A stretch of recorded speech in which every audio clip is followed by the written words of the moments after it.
The story opens with Jae-young jolting awake in the darkness of her room, her heart pounding violently as a tiny bubble bursts right on her forehead. For a moment, she cannot tell whether she is awake or still trapped in a dream, especially when the quiet stillness of night is broken by eerie, distorted noises echoing from the hallway.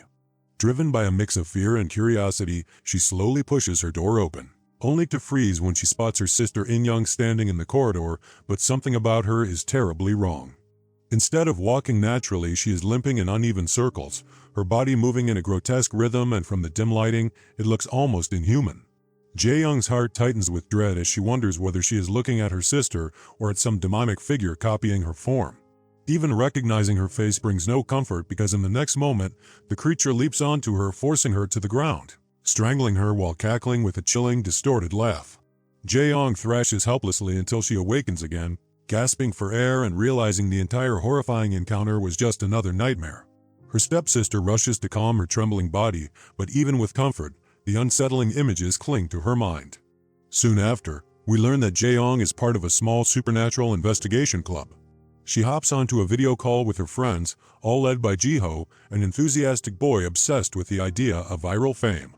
Jiho practically vibrates with excitement as he explains that YouTube is hosting a contest with a large cash prize, and he believes their group has a chance to win if they create a horror-style documentary. His plan is bold. They will film a staged ritual, pretend to summon an entity, and craft a video creepy enough to attract views. The abandoned building they choose already carries a sinister reputation, filled with rumors of strange phenomena and people vanishing without a trace. The group is nervous, but the temptation of money lures them into agreement. Jae-young also invites her stepsister, who hesitates, but eventually agrees after being encouraged by Chae-young, completing the group.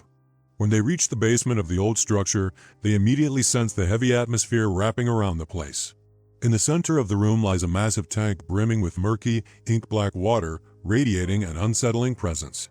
Jiho explains the gruesome lore surrounding it, that in ancient times, this area was used to process water, and the tank became a prison for countless tormented spirits that were drawn to the darkness. Although the tank isn't very deep, the spirits trapped within supposedly make it appear endlessly bottomless. Their documentary is supposed to be fake, but to keep up the illusion, Jiho suggests that everyone write down questions for the spirits on slips of paper. The group agrees, unaware that Zhao has a different thought brewing in his mind. He proposes they try performing the ritual for real before filming anything, reasoning that if something genuinely occurs, the footage will win the contest without the need for faking anything at all. Even if nothing happens, they can still revert to the original plan and shoot a staged version. Jiho eventually agrees and preparations begin. To proceed with the ritual, they need a vessel, someone who will allow their body to be temporarily used as a bridge between worlds. Jae-young's stepsister surprisingly volunteers, wanting to help the group and show her support. Jae-young, moved by her willingness, gifts her an ankle chain, the first meaningful gift he has ever given her. She beams with joy and hugs him tightly, cherishing the gesture. With everything in place, the ritual begins. The group forms a large star shape on the ground and takes their positions at each point, while the vessel stands in the center of the filthy water. Jae-young covers her face with a paper bag, sealing it tightly, and each member collects a bowl of water from the tank to keep beside them. The ritual's rules are extremely strict. It can only end when the spirit is asked to leave, and only then may they remove the paper bag from the vessel's face. Until the ritual concludes, no one is allowed to step out of the star. At first, nothing unusual happens. The silence grows dull, the anticipation fades, and disappointment begins to settle in as they assume the ritual has failed, but suddenly a bubble bursts against the vessel's head, sending ripples of dread through the room. Loud crashes echo from unknown corners, the lights glitch violently, and the vessel's body contorts in horrific angles as though her bones are snapping. The paper bag clinging to her face becomes soaked from within, and she tears it off, revealing eyes that have transformed into pitch-black voids. She has been possessed. She raises her hand with unnatural stiffness, rotating it slowly as she points at each member of the group, one by one. The writing on the vessel's body begins mirroring the questions written on their papers, submerged in the tank. One by one, their questions receive answers, some correct and some ominously wrong. Jae-young's and Jiho's answers are marked correct, while two of the others receive chillingly incorrect responses, and their chits contain a drawing of a flower. At first, they are unsure what it means, but fear begins sinking in when the vessel starts speaking, in a deep, unnatural voice, reciting numbers in a slow, unnerving rhythm. She counts upward, 662, 663, 664, until she hit 666, unleashing a soul-shaking scream before lunging at Chinny. However, before she can reach her, some unseen force drags her back, gripping her legs beneath the water's surface as if something inside the tank refuses to let her leave. The lights snap off, plunging the room into total darkness. When Jiho switches on his camera's night vision, the sight before him sends a chill down everyone's spine. The possessed girl is limping through the shallow water in the exact same way Jae-young had seen In-young move in her nightmare. The group panics and rushes to drag her out of the tank. She collapses unconscious, and when they inspect her leg, they discover a strange mark resembling a tattoo, a sign that the ritual was indeed successful, far more successful than they ever intended. While the others begin to panic, Jiho is ecstatic. He sees this as groundbreaking footage for their contest and insists they upload it immediately. The rest of the group lashes out at him, furious that he prioritizes fame over his friend's safety. They decide to call the police, but the moment Jiho tries to dial for help, their signal dies, heightening their terror. They attempt to escape, but the door refuses to open no matter how hard they strike it with bats or tools. Their fear escalates when another girl becomes violently possessed. Her body twists grotesquely.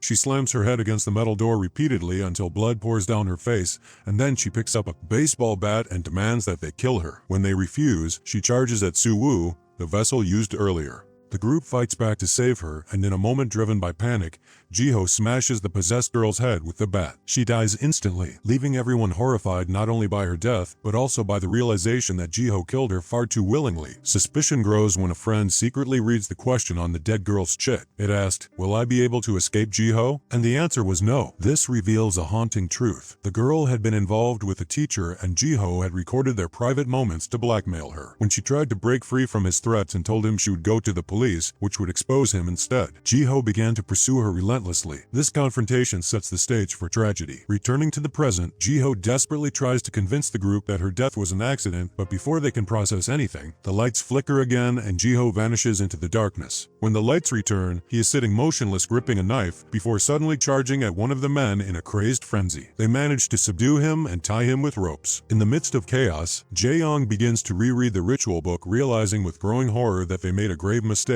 They never properly dismissed the summoned spirit. The ritual is incomplete and the consequences have already begun. They decide to perform the ritual again, hoping to correct what they broke, but there is one devastating complication. Jae-young's stepsister has died during the earlier attack. They place her lifeless body back into the water, and to their shock, she suddenly returns to life, raising her hand just as she did before, pointing to the girl who killed her, and then to the rest of them. It appears for a moment that the ritual is progressing normally. One by one, members begin leaving the star as the ritual allows, but suddenly everyone's phone begins ringing. The signal has returned. They scramble to call the police, clinging to newfound hope. Meanwhile, the boy who survived Jiho's attack texts Jae-young, confessing his feelings and imagining a future with her. They both believe that after surviving this ordeal, their lives might finally improve, but fate has different plans. The lights extinguish once more, and when they flicker back on, the ropes binding Jiho have mysteriously fallen loose. In a trance, he steps forward, lifts his knife, and slashes his own throat. His prophecy has been fulfilled. His chit had asked, "Will my video get 1 million views?" And unbeknownst to him, it had just gone viral, sealing his fate. Panic consumes the remaining group. The girl who received the flower symbol suddenly screams for help as an invisible force lifts her by the neck. She is hurled into the water, and though the others desperately try to pull her out, something below the surface holds her head down until she drowns. Her chit had mentioned both a flower and a funeral, a chilling omen indicating her death. Only 2 survivors remain: Dong, the boy who had confessed his feelings, and Jae-young. Her sister's revived body is still somewhere in the water, but they cannot tell if she is alive or dead. Feeling hopeless, they search the building for any escape and end up discovering a hidden door. Behind a cloth with the word death painted across it, they uncover a decomposed human body. Realization strikes Jae-young. Only one of them can survive. In a moment that reveals her true nature, Jae-young, already mentally hardened by tragedy, kills her own companion without hesitation. This is where the true twist unfolds. The entire ritual was orchestrated by Jae-young herself. Her beloved younger sister, Imeng, the one from her nightmares, had died long ago. Jae-young was heartbroken, abandoned emotionally by her father, who quickly rebuilt his life and remarried, leaving her to adapt to a stepsister she never truly embraced. Learning about the ritual ignited a dangerous obsession in her, the promise that she could bring Imeng's soul back into the world in exchange for 5 human sacrifices. She had already eliminated 4 people, and her final intended sacrifice was her stepsister. As she completes the final offering, she sees a bubble rising from the water, revealing the faint outline of her younger sister. Overcome with emotion, she cries and apologizes, begging Aimong never to leave her again. She is certain that the ritual has succeeded, but suddenly Aimong's soft, tearful expression transforms into a horrific, monstrous visage. The truth crashes down on Jae-young. This is not her sister. It is a demon masquerading as her, manipulating her grief to free itself. The entity laughs, mocking her for believing such an elaborate lie. It grips her throat tightly, explaining that the ritual was never meant to resurrect her sister. It was designed solely to release the demon from its prison. In her final moments, Jae-young realizes that she has been manipulated into killing her own friends, fulfilling every step of the ritual needed to set the demon free. The creature strangles her brutally, steals her soul, and traps it within the same cursed water where everything began. In the end, her prophecy is fulfilled. Perchit had asked that, "Will I see my sister again?" And the answer was yes. She saw the illusion of her sister one last time, and the moment that truth came to pass, her own life was claimed. In the post-credit scene, we see footage from before the ritual. The group laughing, dreaming, and sharing their hopes for the future. Ji-ho excitedly talks about becoming a star. Jae-young wishes simply for happiness, and Soo-woo sweetly expresses a desire to keep her sister happy forever. Their faces glow with innocence and excitement, unaware that one reckless decision would lead every one of them to their tragic fate. And there, the movie concludes.